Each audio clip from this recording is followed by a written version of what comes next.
মেয়েটি অন্ধ জানা সত্ত্বেও আব্বু আম্মুর কথাই বিয়েতে রাজি হয়ে গেলাম। মেয়েটি অন্ধ হইলে কি হয়েছে, দেখতে কিন্তু মাশাআল্লাহ অনেক সুন্দর আছে। বিয়ের প্রথম প্রথম তাকে তেমন একটা ভালো না লাগলেও আস্তে আস্তে তাকে বুঝতে শিখলাম।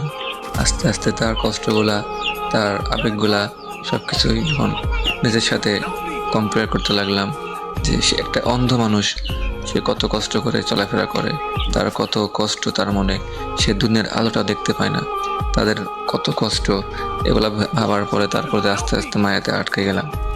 এখন আমি তাকে তাকে ছাড়া কিছুই বুঝি না, সবসময় তার সাথেই থাকি, তার খুঁটিনাটি সব কাজে আমি হেল্প করি। সে তো আর নিজে কোনো কাজ করতে পারে না, তার সব কাজ আমি নিজেই করে দিই। আলহামদুলিল্লাহ আমাদের সংসারটা অনেক ভালোই কাটতেছিল। হঠাৎ একদিন রাত্রে প্রায় 1:30 বাজে, এমতো সময় আমি ঘুমের ঘরে আছি, হঠাৎ কার যেন কান্নার আওয়াজ পাইতেছি। ফুপাই ফুপাই অনেক কান্না করতেছে। পাশে তাকিয়ে দেখি আমার সেই অর্ধাঙ্গিনী বউটা কান্না করতেছে। তার কান্না দেখে আমি তাকে জিজ্ঞেস করলাম, কি হয়েছে তোমার, এই মাঝরাতে কেন কান্না করতেছো? তোমার কি হয়েছে? তোমাকে কেউ কিছু বলছে, কেউ বকা দিয়েছে, বা আমার কোনো কথায় তুমি কষ্ট পেয়েছো, বা আমি কি তোমাকে কষ্ট দিয়েছি? প্লিজ বলো, তোমার কান্না আমার সহ্য হয় না। বাট সে কোনো কথাই শুনতেছে না, সে শুধু কান্না করে যাচ্ছে, কান্না করে যাচ্ছে। কান্না করতে করতে এক সময় সে আমার বুকের উপর পড়ে গেল, আমার বুকের উপর মাথা দিয়ে যাচ্ছে। আমাকে একটা কথাই বলছে, ইস, আমি যদি তোমাকে একটা নজর দেখতে পারতাম, এই দুনিয়ার আলোটা আমি জাস্ট যদি একটা নজর দেখতে পারতাম, আমার আর কিচ্ছুই চাওয়ার থাকতো না। আমার জাস্ট একটাই চাওয়া, প্লিজ আল্লাহ, তুমি আমার চক্ষুটা জাস্ট একটা নজরের জন্য আমার হাজব্যান্ডকে আমাকে দেখাই দাও।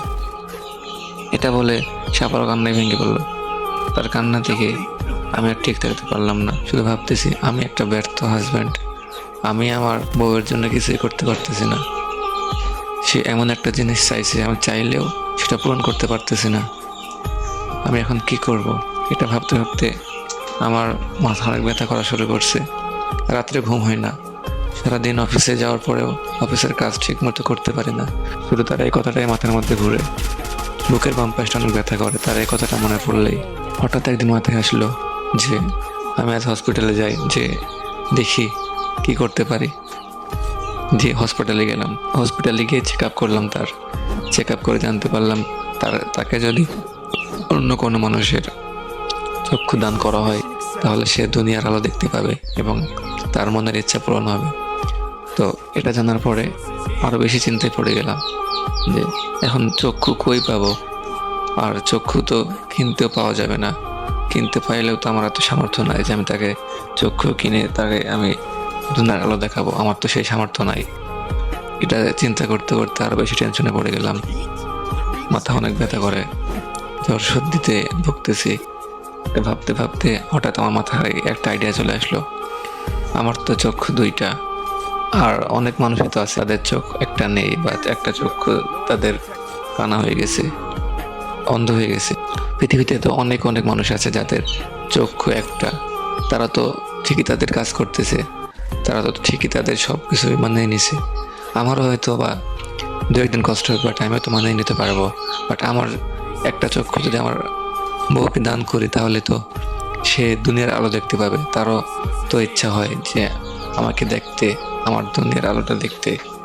তো ওই দিনকে রাত্রে আমার বউকে আমি জাস্ট একটা কথাই বলছিলাম যে দেখো, তুমি যদি কখনো চোখে দেখতে পাও, দুনিয়ার আলো দেখতে পাও, যদি তোমার আমাকে পছন্দ না হয় আমাকে দেখার পরে, তাহলে কি তুমি আমাকে ছেড়ে চলে যাবা?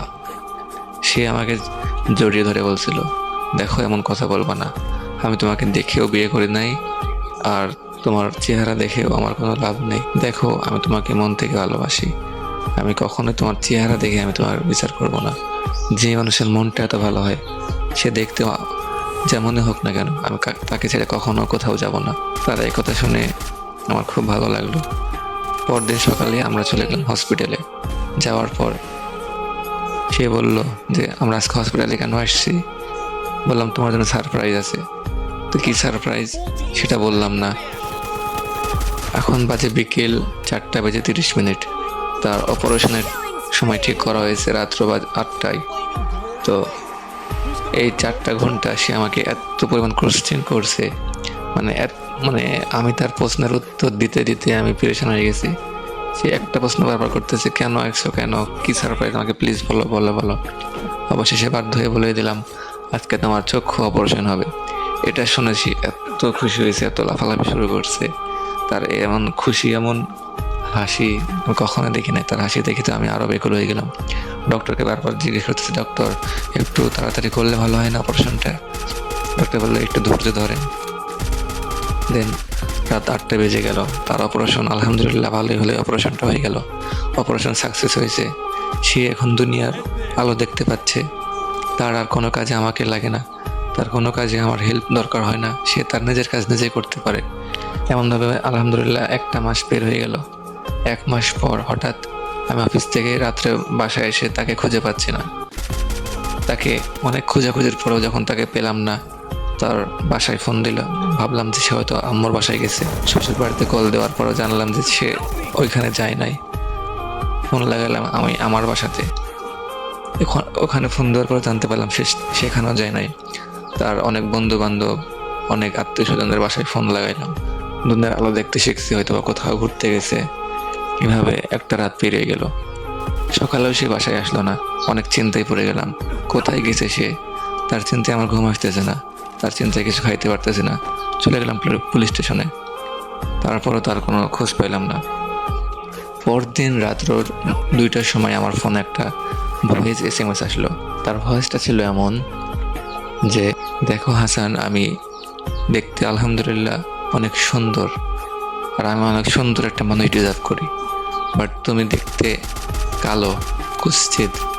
আমি তোমার সাথে এতদিন সংসার করছি তোমাকে না দেখে, বাট তোমাকে দেখলে আমার গা ঘিন ঘিন করে। তোমাকে দেখলে আমি সহ্য করতে পারি না। কেন জানি তোমাকে আমার পছন্দ হয় না। প্লিজ আমাকে ভুল বোঝো না। আমি তোমার সাথে আর সংসার করতে পারতেছি না, আমার অসহ্য লাগতেছে। আমি আমার কলিগকে ভালোবেসে ফেলেছি। আমি তার সঙ্গে আজকে রাত্রে পালিয়ে আসছি। আমি তার সঙ্গে কালকে দিনের বেলায় যখন তোমার অফিসে ছিল, আমি পালিয়ে চলে আসছি। তুমি প্লিজ আমাকে মাফ করে দিও। এই ভয়েস SMS-টা দেখে আমি তো পুরো আসমান থেকে পড়ছি। কার জন্য এত কিছু বললাম, কার জন্য যে চক্ষু হারালাম। আজ আমার চাকরিটাও তার জন্য যাই যাই ভাব। বস শুধু কথা শোনায় যে এমন এক চক্ষু হারা মানুষ আমাদের অফিসে দরকার নেই, তার জন্য হয়তো আমাদের কোনো ক্ষতি হইতে পারে। অনেক কথা বসের মুখে শুনতে হয়। হয়তো আমার চাকরিটা চলে যেতে পারে, এখনও চাকরি আছে, বাট কখনো বলে চাকরিটা চলে যেতে পারে। তো এই গল্পটা শুনে তোমরা কে কী শিক্ষা পাইলা সবাই একটু কমেন্ট বক্সে বলো। আর যদি এই গল্পের দ্বিতীয় পার্ট চাও, এই ভিডিওতে 1K লাইক কমপ্লিট করে দিবা, অ্যান্ড তোমার 15